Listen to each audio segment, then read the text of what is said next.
Hello, and sorry for that super long break that I should not have taken in between my last video and this video. What I was going to do, as soon as I uploaded this video, as soon as I uploaded the last video, I was like, I really don't really want to go into, like, everything I love about the Rosario+Vampire manga. Because there's, like, even if it doesn't seem like it, there was a lot that I love about Rosario+Vampire. It's a very, very, very good series. I highly recommend it.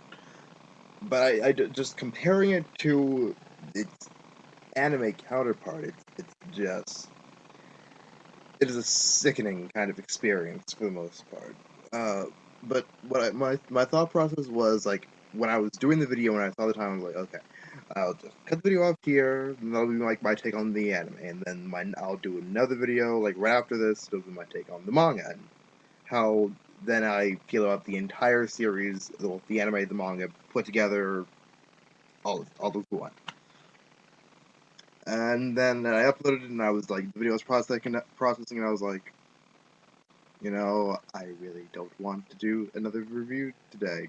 And my original thought process on that was, I'll just wait until then. It'll be like this one review that it becomes like my future kind of to be continued kind of review that I can do later, whatever, when the second season of the manga actually finishes, because it hasn't finished yet. And the only series I have reviewed currently that is still going to this day is Naruto, and that was my first review, but that was because I was mainly focusing on the first series of Naruto, which has already ended. So that was my thought process, but now I'm like looking at the time and I have a bunch of shit to do now anyways, so I'm thinking, okay, might as well just get the shit out of the way right now, and that'll be that.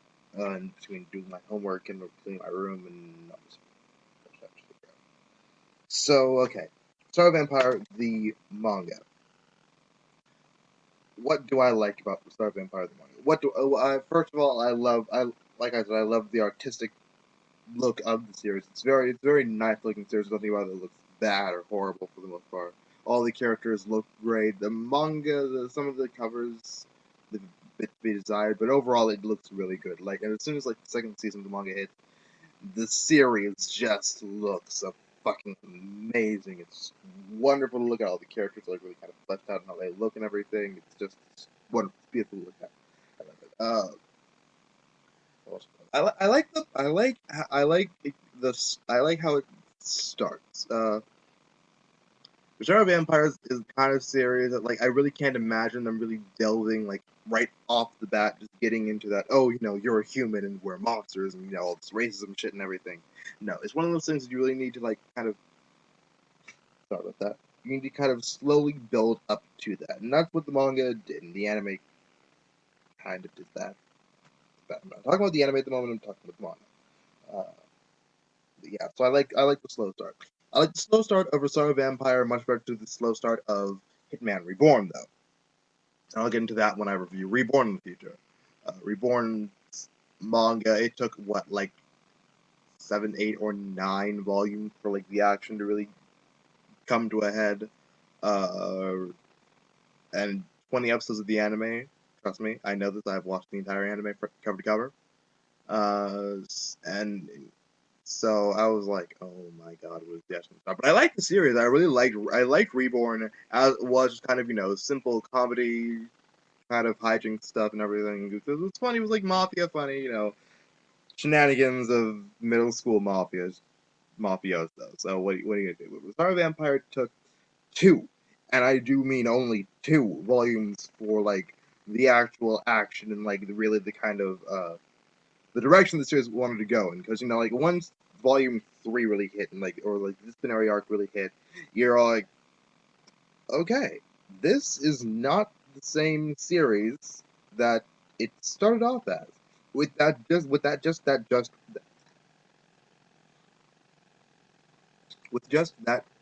introduction of the disciplinary committee in, okay, I guess I should, Yokai Academy, like I already said in the first review, and anyone who knows about the series, it's a school for monsters. It's made by monsters for monsters, that kind of thing. And no human has ever seen Rosario has ever seen Yokai Academy and lived to tell about it.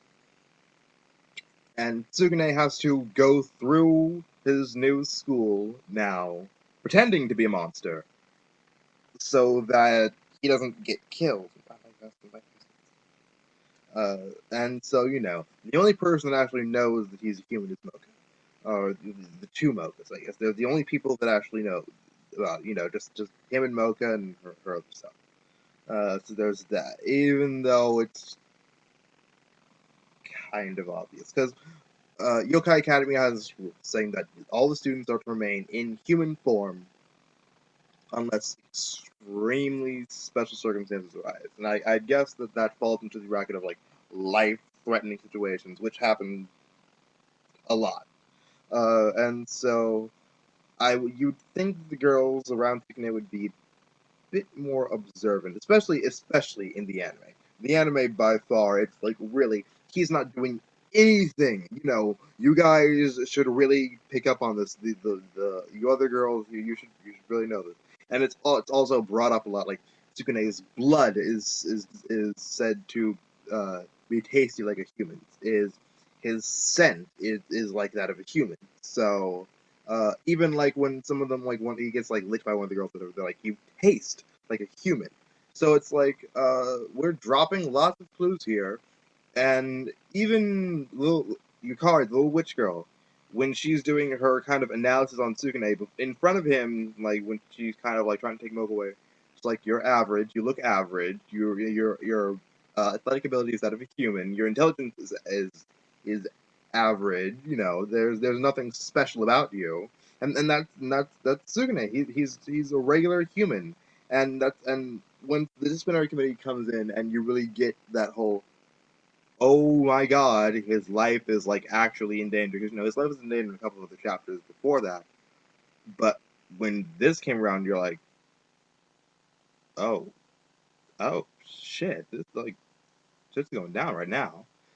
So it was a very good way to really kind of uh, do that. And I really like supernatural series that focus on like the dividing line between where like human and monster kind of is, like what uh kind of what like who really is the monster. Is it humanity who and this is very true, who destroys pretty much everything we touch, or is it the actual monsters with supernatural powers and grotesque characters? Because we can be far more monstrous than any fictional creature ever devised. I swear to God, we humans are like one of the most despicable creations to ever walk the face of the earth.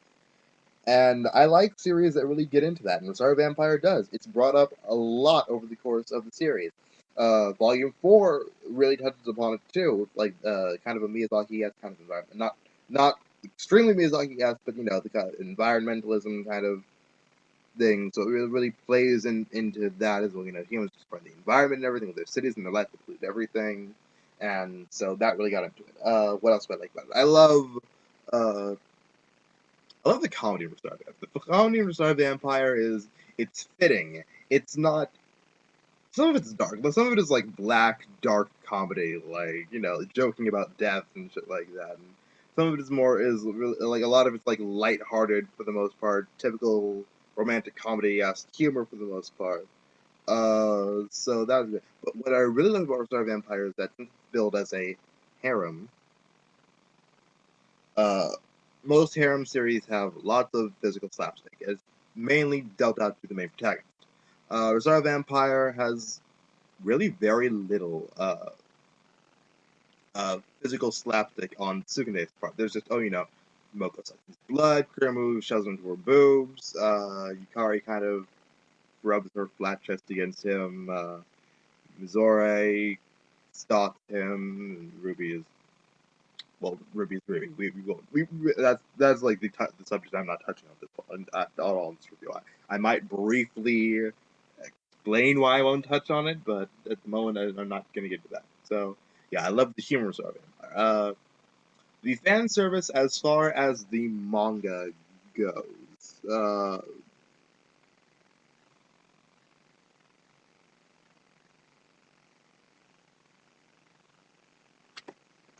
It's fan service as fan service should be. It's subtle. It works well.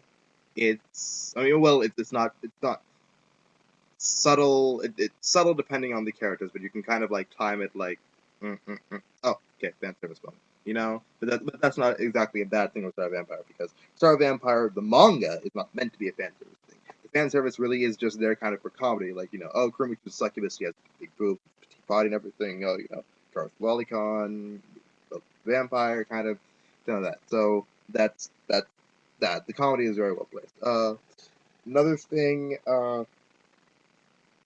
I like how the series can really switch back and forth between serious and comedy. Uh, because they do touch on a lot of pretty serious issues. Like Rosario Vampire, kind of. They kind of allude to they kind of touch on rape in the third volume of the second season. And kind of continued in the fourth. So they kind of touch it. I'm not. That's another subject I'm really not going to touch for the most part.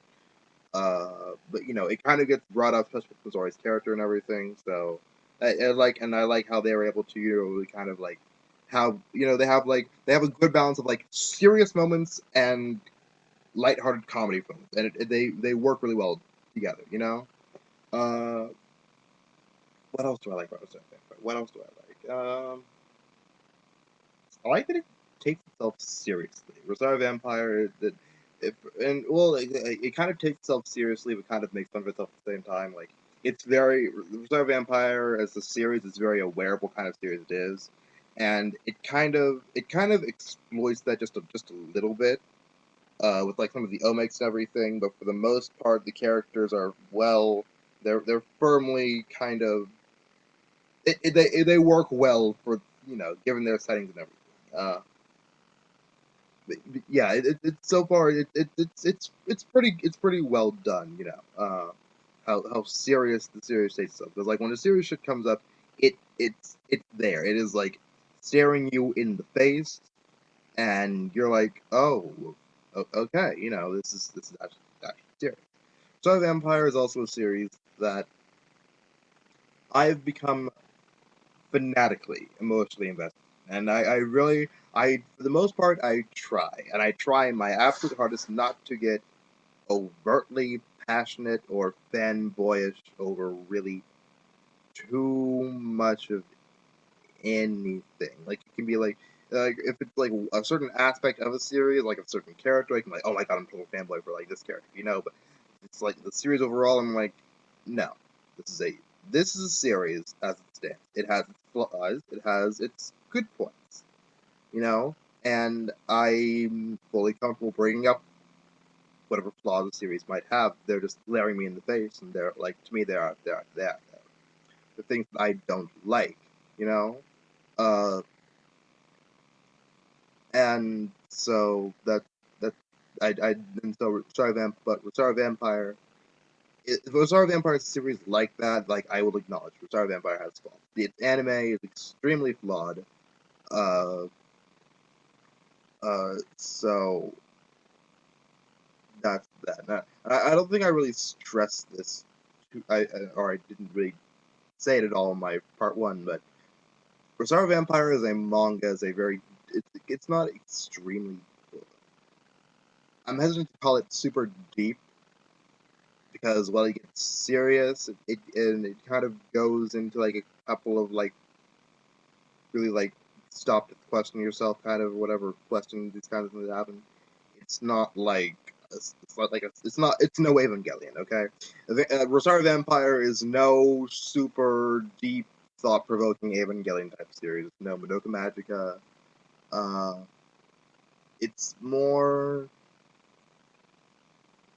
I wouldn't compare its manga to the anime of Gurren Lagann in terms of like thought-provoking shit and everything, because Gurren Lagann you really can't think about that stuff, you can't question it. It's just kind of there, that's set in stone. You don't do that. Star Vampire, you're much more open to really kind of like, why do you go this way? And, so I'm hesitant to call it deep or thought-provoking, but it kind of is. It makes you think for the most part about the characters and about humanity and about how humanity works with the supernatural and everything. What else do I like? I like the monster portrayals in Rosario+Vampire. The Japanese, for the most part, when they do vampire stories, they do a very well. For the most part, I've really yet to see like an actual or undead vampire in any form of Japanese media. They are simply just supernatural beings that happen to feed on the blood of the living. Uh, Most of the time, from what I've seen of them in anime and manga, they're fully capable of sexual reproduction. They're living, breathing, feeling creatures.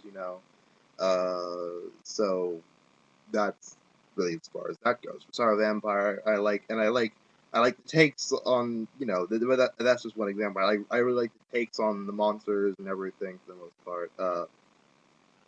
I like how I hate to say, it, but I like the discrimination of Star Vampire. The Star Vampire is not afraid to get into racism and bigotry, discrimination, because it's one of the main themes of the series. Because the main character is a human, and humans really are like the number one hatred, the thing that all the monsters will love to hate.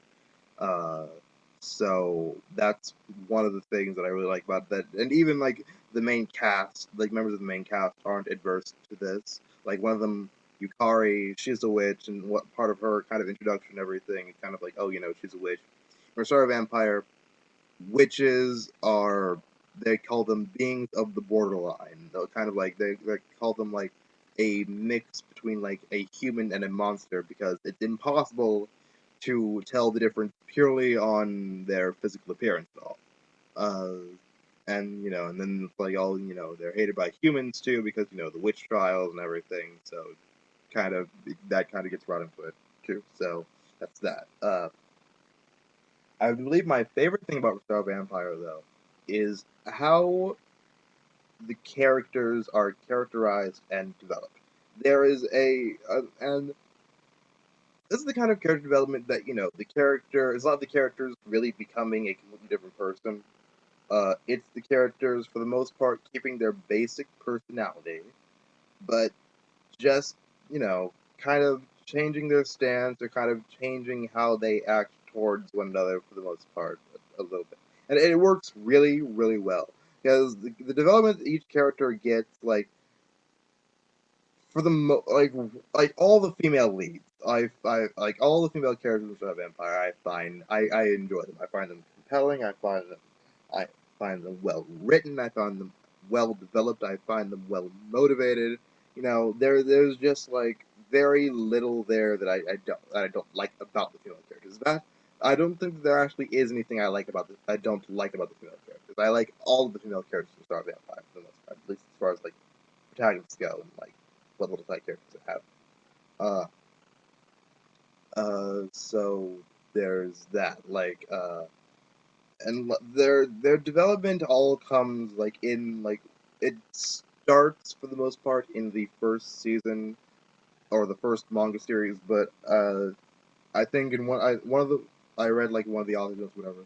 The author said that if Rosario Vampire, just the first 10 volumes of the manga are meant to focus on Sugune and kind of his adaptation as a human coming to terms with that, well, he later becomes not so human anymore, but as kind of a human in a monster world, kind of evolving and coming to grips with that and developing from that.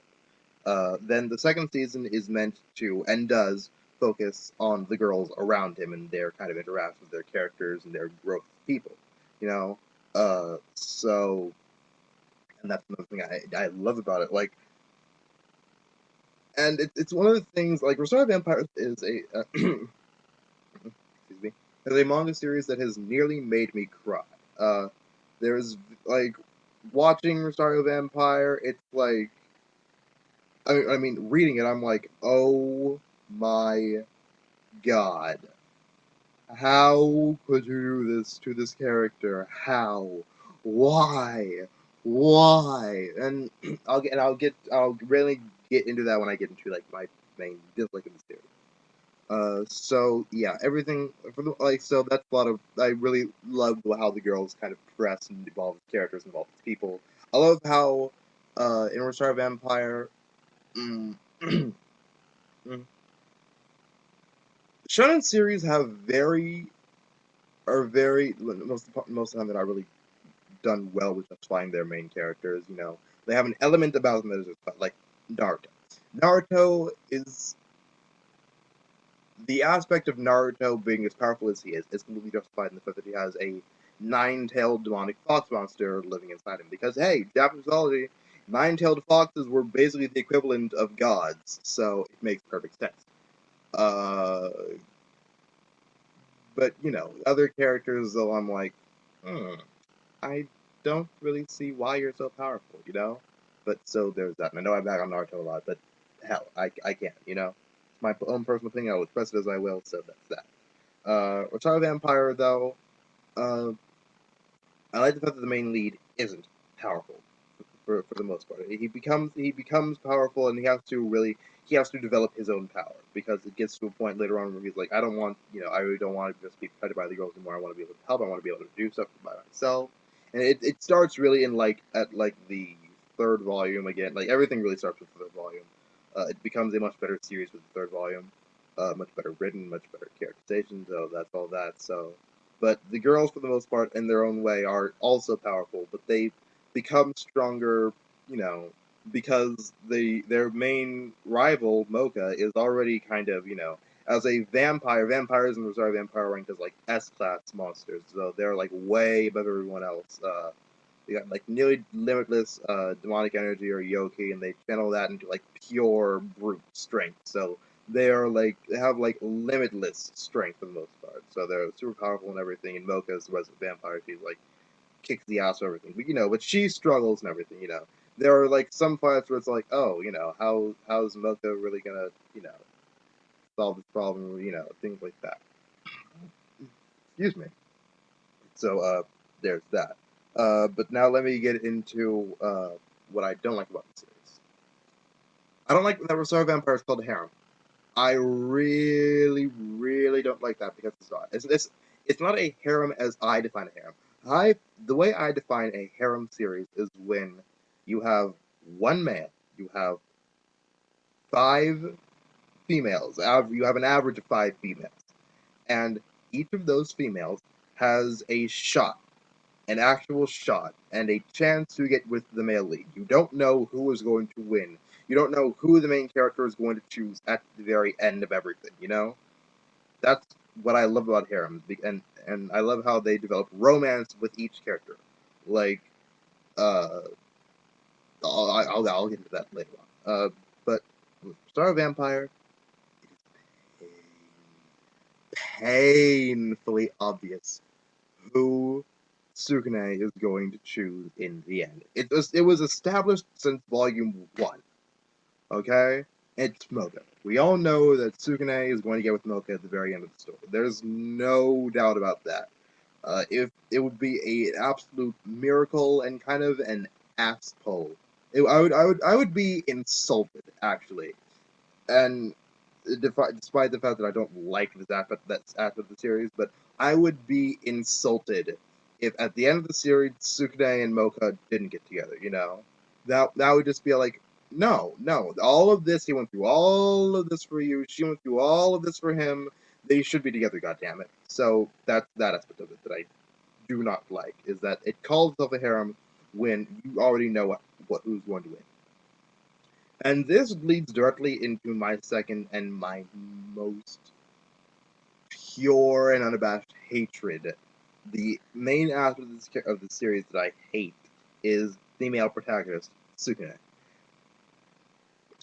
Most harem leads are looking at their visual novel counterparts. From what little I've seen, it is very self-insertion type thing. You really just kind of like, you're the guy, you insert yourself into the story as the male, and you kind of have all these different girls to choose from, the different fetishes they kind of appeal to. So there's that. But you know, most of the time when you're exploring the rest of the girls, you actually explore their personality, and you get to develop them. They develop as characters. There are reasons why you like them. Other than just whatever very special you feel. That might be like the kind of like the spark or whatever, but it's like what's on the inside and how they act around you and how they're characterized is like the actual playing. That's like, oh my god, this is like a great character. Uh, in manga and anime, though, most harem leads tend to fall short. There are a few, I guess in a way, all harem leads get some character development because if the story is following the male lead, you can't have him be completely boring and lackluster and just kind of blah, there, just nothing. Like Keitaro from Love Hina, Taru from Yurusei Yatsura, even Keiichi or Kenichi from On My Goddess, and Rin from Shuffle, and Nagumi from Seven no Hanayome, My Bride is a Mermaid. All of them have they have some character, but it's the development of the male for the most part that's almost for the most part is really enticing and really great as the development of the female character. But Sugune is a developed character. I like the fact that he is a developed harem lead, especially in this kind of a setting where he really is like the weakest link out of everyone. He takes charge of that. He's after because Mocha ends up repeatedly inserting her vampire blood into him, and kind of turns into like dual vampire kind of thing, whatever. It kind of forces him. For the most part, the first thing it does is kind of marks him as you're not, you have changed. Coming to a yokai academy has changed you and you cannot ever go back to being the way you were, but as the series goes on, he actually has to use the power that he's gained from her to, really fight and become his own type of person. And it really shows that Sukune really. The one thing I love about Sukune, and I guess all harem leads, is that the devotion they have to the rest of the girls in their harem is like, yeah, they're girls vying for my affections, and they can be annoying sometimes, but they're my friends, so I have to protect them. I am obligated, and especially in Sukune's case, where these girls have saved his ass countless times. Like, I'm talking like on and off screen because it's probably I'm pretty sure that I'd assume that off screen Sukune gets into his fair share of shit that the girls have to save his ass from in like the early part of the series. So that's that part of it. But Sukune makes it a goal for himself to improve and to become, mainly though because of his biggest fault and my biggest fault with the series, his utter and complete devotion to Mocha. This aspect of Rosario+Vampire, I hate it. I hate it so much. And that's just because all the other female characters in the series are so well developed, and you see how much pain they're going through. Like in the second season, all the girls come to the realization that no matter what I do, no matter how much I really try, no matter what happens, he is never going to love me. Like that's like the big that's like the really big realization all the girls come to, is that no matter what they do, Sukune will never love them the way he loves Mocha. And he just loves Mocha. Like, he is a borderline obsessed with her. And it drives me crazy because I'm like, here you have these girls. I'm counting Yukari and Ruby in this, despite Yukari being jailbait, Ruby being what she is. So I'm willing to count that, but it sickens me that these girls are literally throwing themselves at him, and not like in a very typical like, oh, let's get it on, like not like Magicano, where the girls are like throwing themselves at Haruo in like a very skankish kind of way, but like a very much kind of, I want you to repopulate my race because I only have like a small window of breeding opportunity left, and if I don't, I'll be forced to marry some person I don't like, and I love you, kind of thing. And the series, when it gets into those moments, like in like the third volume of the second season, and in like I think it was like volume 5 or 6, 5 or 7 of the second season, it gets into that with Missouri, first of all, where like there's this part where like She's a snow woman, so she can only have kids in like her like teens and like early 20s. So she has there's like this flower ceremony or whatever where she has to give a flower to the guy that she likes kind of, and if she doesn't have kids by a certain age, she gets forced to marry someone else. So she invites all the group over to her home in like the snow world or whatever the hell it is, and everyone's having fun and everything, and they're like, oh, you're our great friend, we just saw your rival kind of thing, but you're like a great friend and everything. And it's kind of a betrayal moment because what she does is she ends up taking Tsukune away in the middle of the night and taking him out to like the field of flowers and everything. And she tells him, when I was a little girl, there was a boy I used to play with, and he was human just like you are. And after a while, I told him what I really was, and I asked him if he would be the one to marry me. And he said I was a monster. You're a freak. Go away. Get away from your, kind of very race discrimination kind of thing. But that's a very hard. I would assume that for like because what I always do with series, I look at things from the perspective of the character. So looking at it from the perspective of the character, I would imagine it's a very heartbreaking thing to go through. And then knowing that you have to have kids by like a certain time before you can't at all your race die. So there's a part in the series uh, where that part of the series, Missouri is like really like the flower has to have like kind of like a net that's like aphrodisiac kind of thing, whatever, um, and that kind of helps people in the mood, obviously. So she is like crying. She's like, it'll just be for one night. And that's all I'm asking for is just one night. And like the tears like flowing down her face, and I'm like, oh my god, please have sex with her, please, please, please, just do this right now, Sukune. Please, I will not feel any shame towards you. At this point, I was still like really rooting for Mocha. I'm like, I'll feel no shame towards you whatsoever. Just doing this because just do it. Just give her what she wants. Give her children. And so he has like this really tender line where he's like, "Why are you shaking like this? It looks like it looks like if I touch you, you would shatter like glass." And I'm like, "Oh my god, that is just like it was very sympathetic. I wouldn't call it. I don't want to call it sweet kind of, but it kind of was. I'm just like, oh, why? And so and her arc is really devoted to that kind of thing. And then the succubus Kuruma. Kuruma has to have like one of the most heartbreaking straps in this entire series because as a succubus, she has the power to like charm men. And after her initial introduction, she promises never to use her powers on Sukune ever again. She wants to win his heart through love and through making him fall in love with her without resorting to dirty tricks, magic, and stuff like that. So it's pretty obvious. She accidentally ends up charming him, and what what she could have done, because she had to take him to her room so the girls wouldn't start jumping to conclusions about shit. Is what instead of doing what she obviously could have done, which like Missouri, repopulation. You can have the opportunity here. You have the guy in your bedroom under complete and total submission. Just tell him to screw you and it's accomplished. But the thing is that she had fallen so completely in love with him, and I do emphasize that these girls have fallen in love with him. It's not, like, oh, I like him, oh, I just want to have kids with him. No, these girls are in love with him.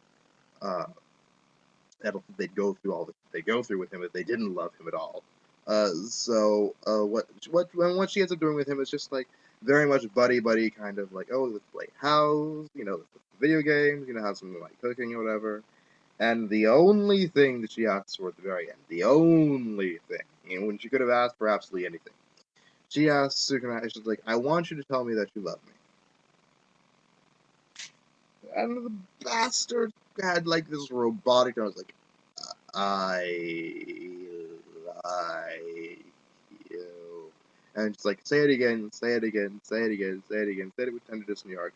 Like, say it like you mean it, say it like you mean it. And she broke down crying. I'm like, Tsukune, you are a dirty bastard. Go to hell. How dare you do that? How dare? Because the thing with the harem series is that, for the most part, since it is an inconvenience on the male, and half the time he's indecisive about it anyways, it never really comes off for the most part, and especially if this is a very balanced harem, it never really comes off that he is stringing the girls along under false pretenses. I know School Days is kind of, I think, might be like the exception to that, and there's like another series, whatever that might be, but for the most part, it never appears to be that, like that. Uh, and you know, and the thing, and that's in Rosario+Vampire though, it really does come off like that because he is really only in love with Mocha, and you have these four girls here now that are in love with you, and you're not, and you know, they know that they don't have a chance to make you love them, but you as the man, you need to tell them, look, I understand where you're coming from with this, but I'm sorry, I don't feel this way about you, and odds are I never will. So I'm sorry, you know, there are plenty of fish to sea out there, you know, better monsters out there than I am. I'm only human.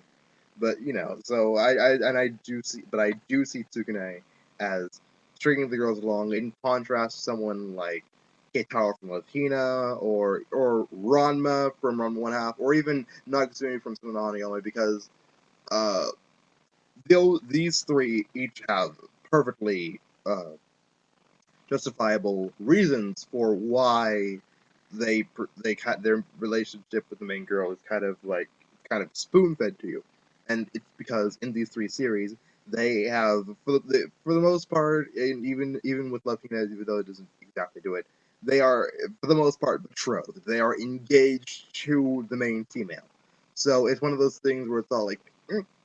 You know, so what? You know, other girls can come in there, but you know, you're engaged to marry this one girl, and you know, and then like what I love about Ranma's situation was the fact that him and Akane didn't even like each other to begin with, so it did have that option. Oh, you know, here's Ukyo, who's like the cute fiance that Ranma has like all this chemistry with. For the most part, they really gel well together. They're really good friends. Or here's Shampoo, even though Ranma kind of sees her as a pest. She's extremely hot. She's very youthful, very you know, just like very happy-go-lucky, very energetic and everything. And there's Kodachi, there's just a crazy rich, married to money. You know, what do you want? No, he was entirely justified though in his declining of the advances toward these other girls, because Ranma was the one male protagonist that really kind of made it clear that he was not in love with all of these girls. You know, Ranma was one of those characters where you really kind of knew that he was going to get with Connie in the end, but they made it very clear that he really kind of enjoyed the attention he got from the other girls, especially during that one thing with Shampoo with the reversal jewel. So that was that, and Nagasumi is kind of in Tsunono Hanayome. The situation is that it's either you marry our daughter or one or both of you die. So that's that, and then Latina's situation. Latina was probably really one of the most kind of balanced harems I've really actually seen, because while Keitaro and Naru did love each other, it was very obvious that Keitaro also had feelings for the other girls too. So it was very much in there. There were really a lot of moments in there where it's all like, oh, I can actually. And this Love Hina is one of the situations like, oh, I can easily see Keitaro with Shinobu, or Keitaro with Motoko, or Keitaro with Mitsumi. Mitsumi is like a female Keitaro right there, so that's that. Rosario+Vampire, on the other hand, it's like you are just the biggest douche on the face of the earth. Sure, you go after these girls and you say they're your friends. You say that you're willing to do absolutely anything for them. You say you're devoted to them. You're devoted to saving them. But in the end, no matter when all said and done, it's like, oh, Mocha, I love you, Mocha. I love no one else but you. And one of the things that gets brought up in the series is that as a human, and as they all have, I guess, go into like the human world or whatever, go to society, is that you can't keep up your harem in the human world. This is one of the very few series I've actually seen that aspect of the harem touched upon, is that you can't keep going with these five girls lusting after you for forever in the end of time. You have to pick one of them. So it's obvious Sukune knows who to pick, but he just comes off as a douche. And I know that Tsugune is not a douche. I know he is a good character. I know he's probably one of the better harem leads out there compared to some other ones. But he just comes off as a dick. He comes off as such a heartless, it's just a bastard because it's like he really is. It's like he really does seem for the most part like he is stringing these girls along. And granted, I guess it's part of his character that I guess he kind of assumes the other girls really should know where he stands with them.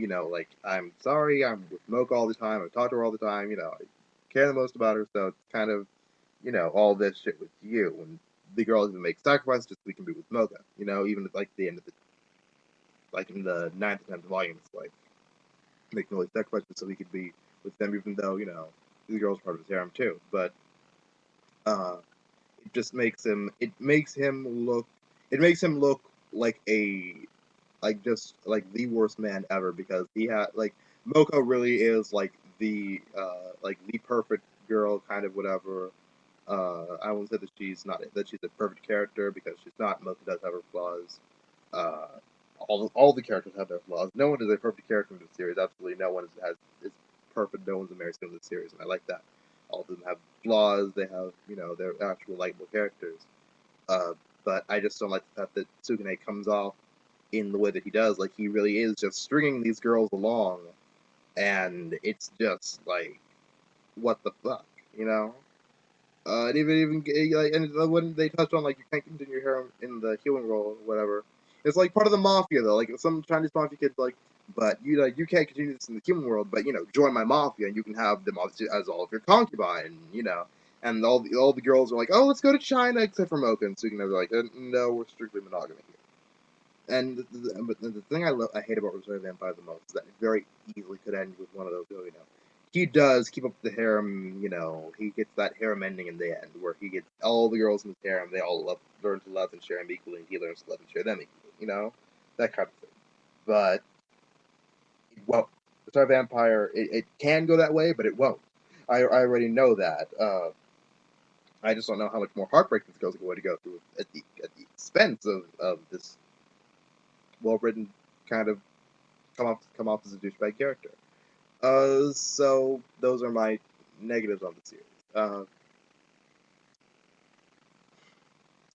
In conclusion, what I like as rating the manga, I would rate Rosario Vampire's manga, like its entire manga series, I would give it like a 9 out of 10, maybe an 8.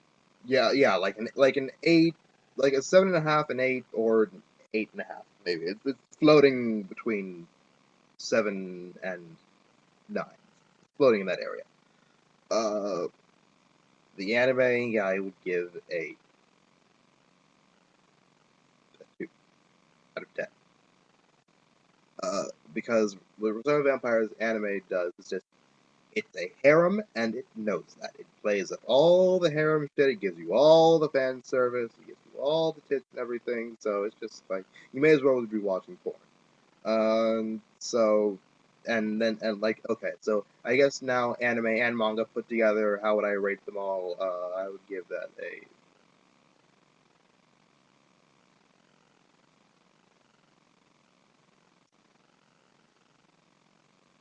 6, unfortunately. Like if you're putting the anime and the manga together as like really kind of a package deal with like how do you feel about the entire franchise of the series and like everything associated with it, it falls squarely to 6 because while the manga is spectacular, the anime really just drags it down to there where it's like it's but I mean as a standalone, the anime is like a piece of shit. The manga is like a work of art. So this has been another flashback anime review. Join me again next Friday. Sorry about the kind of delay and everything. And that's it. See you next time.